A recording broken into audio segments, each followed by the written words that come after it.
आ रही हैं जी जी, झारखंड महाराष्ट्र को जी। लेकर, तो कैसे देखते हैं जी इन्हें जीत को देखिए, लेकर निश्चित रूप से जिस प्रकार से हरियाणा के चुनाव के बाद जो परिणाम आया है, उसमें पूरे देश भर में एक ये संदेश गया है कि भारतीय जनता पार्टी की केंद्र की सरकार भी, प्रदेश की सरकारें भी जन कल्याण को लेकर के बहुत गंभीर हैं।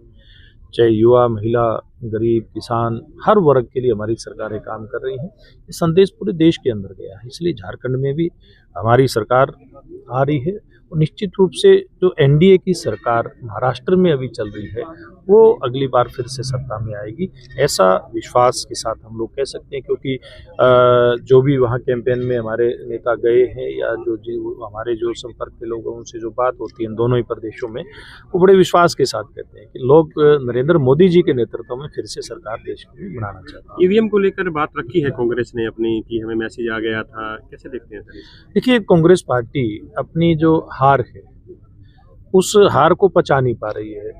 दोष इसमें या तो कांग्रेस पार्टी का है या फिर भारतीय जनता पार्टी की सरकारों ने जो जन कल्याण के काम किए, विकास के काम किए, सर्व समाज को साथ लेकर के चले, युवाओं को मेरिट के आधार पर रोजगार दिया और एक हमारे मुख्यमंत्री का हंसता हुआ चेहरा। ये ऐसे सारे फैक्टर थे जिसके कारण से हरियाणा प्रदेश के अंदर हरियाणा की जनता ने एक ऐतिहासिक जनादेश देने का काम किया। ऐसा जनादेश हरियाणा प्रदेश में पहली बार आया है कि कोई सरकार तीसरी बार लगातार प्रदेश के अंदर सत्ता में आई है।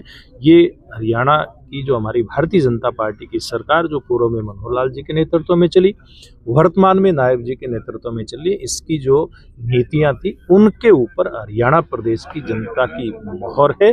अगर अगर कोई बात इसमें फैक्टर अगर कोई हम काउंट कर सकते हैं, वो कांग्रेस पार्टी ने जो एक ऐसा रवैया अपना रखा था कि उसने जनता के बीच में जाना नहीं है। उसने तो अपने नेताओं की टांग खिंचाई करनी है और भाग्य के आधार पर अपनी पार्टी को और नेताओं को छोड़ रखा था। कांग्रेस के हाई कमान ने भी, उसका परिणाम है ये। नेता प्रतिपक्ष का चुनाव भी नहीं कर पाए नहीं कर पाए अभी तक। देखिए कितना महत्वपूर्ण सेशन था ये। पहली बार एक ऐतिहासिक सेशन हुआ जिसमें इस प्रकार के निर्णय लिए गए। देखिए, आप देखेंगे कि सालों साल से कच्चे कर्मचारियों के ऊपर नौकरी की तलवार लटकती रहती थी, कब आदेश आ जाएगा, रखेंगे कि नहीं रखेंगे। देखिए, उनके लिए एक ऐसा तोहफा नायब सरकार ने दिया है, उसमें विपक्ष का नेता कोई बात करने वाला नहीं है। इसी प्रकार से किसानों के लिए, जो पट्टेदार किसान है उनके लिए, और बहुत सारे ऐसे बिल इसमें प्रस्तुत हुए, पास हुए, जिनके ऊपर विपक्ष का कहीं न कहीं कोई जिम्मेवार व्यक्ति कोई अपनी बात रखता, विपक्ष के नेता के नाते रखता।